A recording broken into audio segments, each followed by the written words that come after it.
Zee 24 तास एक पाऊल पुढे।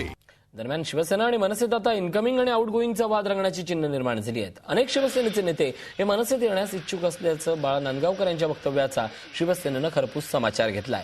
सामनाला दिलेल्या मुलाखतीत शिवसेना पक्षप्रमुख उद्धव ठाकरे यांनी मनसेचा खरपूस समाचार घेतलाय। 40 काय 400 जणांना न्यास अटोला उद्धव यांनी मनसेला लगावलाय। निष्ठावान शिवसैनिक कधीही पक्ष सोडून जाणार नाही असंही उद्धव यांनी म्हटलंय।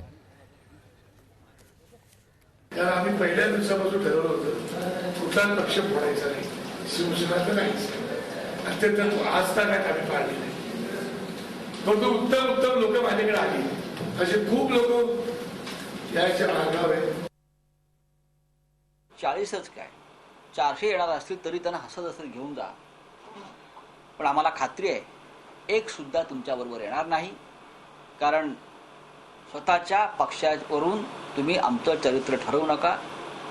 शिवसेना आणि शिवसेनेतले पदाधिकारी हे विकाऊ नाहीत, ते निष्ठावान आहेत। झी 24 तास एक पाऊल पुढे।